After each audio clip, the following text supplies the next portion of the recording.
For today's workout, we're gonna do 90 seconds on one side of an exercise, rest for up to 20 seconds, so short rest, and then we're gonna do the other side for 90 seconds before moving on to the next exercise. You're gonna do each exercise one time through both sides. Our first exercise is the standing side leg lift hold. So you're going to stand and lift your leg straight out to the side. So keep your toes straight, keep your heels straight, and you're just gonna go as high as you can and hold it.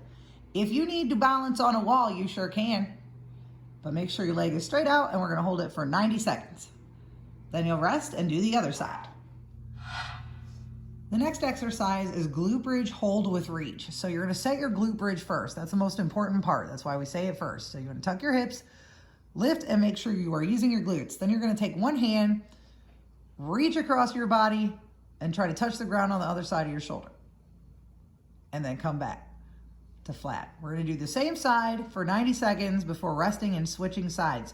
Try to keep your hips as still as possible. You will get a little bit of movement, but as still as you can. The next set of the next exercise we're gonna do, and then we're gonna do one on each side, is half kneeling, single arm dumbbell curls. So you're just gonna have one dumbbell in the arm of the down leg. That's the easiest way to remember. So one dumbbell, arm of down leg, and you're just gonna curl.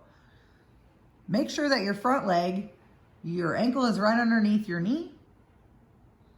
And then you wanna make sure your down leg, knee is right underneath your hip. So a good 90-90 position. Try to make sure both hips are forward. Try not to lean into that front leg. So one thing you can do is pump the gas. So pick your front foot up a little bit off the floor, and that'll make sure you are centered over your back hip.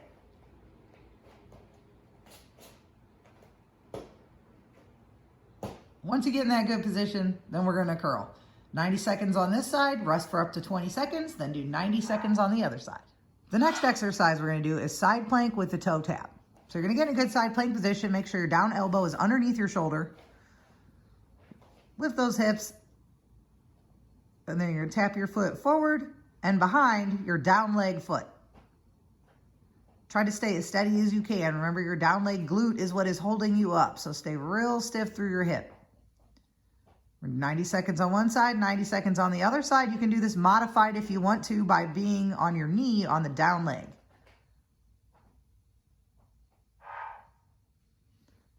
Our last exercise today is going to be front stance tees. So what you're gonna do is extend your leg out behind you. Keep that leg nice and straight. You're gonna be on your toe, and you want your shoulders in line with everything. So Steve is in a perfect straight line. You wanna make sure your chest isn't really higher than your hips. From here, you're going to squeeze your shoulders as your arms are extended out to your side. Watch the walls. you can move, Steve, if you need. You'll still be in the camera. There you go. Okay. Lift and squeeze. Make sure you pull with your shoulder blades. So I don't want you to think about lifting your arms. I want you to think about pulling your shoulder blades and then your shoulder blades grabbing onto your arms. We're gonna do 90 seconds on one leg forward, and then we're gonna rest for 20 seconds, and then we're gonna switch legs and do 90 seconds on that backside. Finisher. Our finisher today is 3 minutes of any cardio exercise of choice. You can do whatever you want as long as you're moving. You can switch as many times as you want to. You can do one exercise for the whole 3 minutes, but no planking, doesn't count. Try to keep moving.